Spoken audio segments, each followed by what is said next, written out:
What's up, baby? Today's show is sponsored by Southern New Hampshire University. Yeah, we talking about proper preparation. We're talking about trying to be better at life. How can we improve, right? Whether we're talking about just as an individual, how do we improve if we're talking about in the job space? I mean, whether we're talking about just all the different ways to be prepared for the next step, for that next task. Southern New Hampshire University and some of these online degree programs that they are offering. Come on, baby. You can't beat this. And they have super competitive low tuition rates that are, like I said, going to prepare you for whatever your next steps might be as it pertains to your professional career. It's not too late. I mean, shoot, what you waiting on? I mean, you're watching me, but what you waiting on? Come on, man. You see the link right there, right? snhu.edu/Arthur Moats. Tap in and go out here and get a chance to prepare yourself for greatness. But now it's time for regularly scheduled programming. Steelers Dude 18. Shout out to Steelers Dude 18. I like the name. It's pretty cool, man. It's pretty vibed out. He says, why so high on right guard Mason McCormick, ranked below average by PFF? Ooh, okay. So I should do the thing where they be like, well, why aren't you so high on him? Is it just because of what PFF said, or is it something that you saw?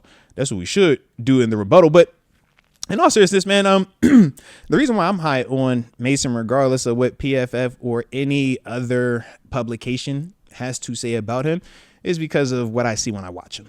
That's where a lot of times when you hear me speak on any of our players or any players in general that you hear me talk about, 95% of the time, I'll say 95% of the time, I'm speaking from what I've seen from them on tape.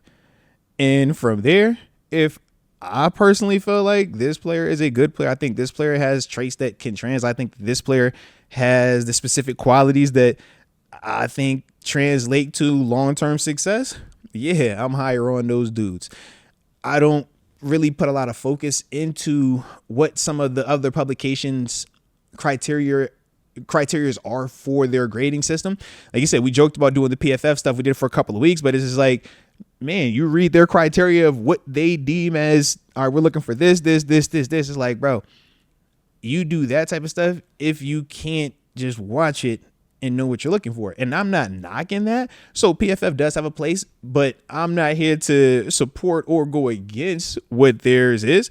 It's just, that's how they view them. But to me personally, if you're asking me specifically why am I high on Mason McCormick, because you watch how he moves his feet, you watch how he is with his hands, his pad level, you watch how he can move people in the run game, but also look at his athleticism when it's pass blocking. But you can also see when he pulls, how he is a guy that likes to finish downfield. He also finishes with passion.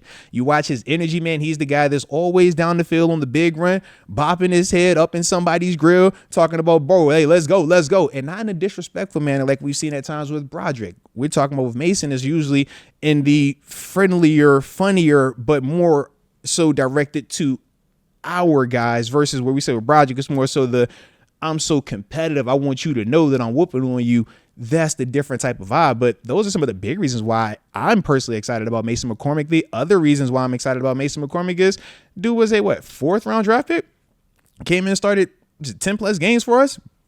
And to me, when you're talking about a fourth round type of player who was not viewed as day one starter throughout OTAs, throughout training camp, heck, even week one. This is a guy that took over because our highest paid offensive lineman, James Daniels, had blew his Achilles out. And he steps into that same lineup that we say we should fire Pat Meyer because of how we view our first round tackle and how we view Dan Moore. Even though we would all say as a whole, as a fourth round, if you start 66 games, there is nothing bust, bad, or negative to say about a fourth round draft pick that gave you 66 starts. If we knew whoever we're going to draft in this fourth round was going to give us 66 starts, we're saying, bro, we hit. That was great.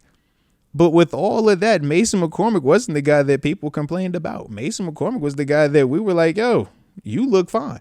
You're playing next to Frazier. You're playing next to Seyu Malu. We're not saying y'all look perfect. No, we ain't saying that. But you two are rookies, and you're a fourth round young guy.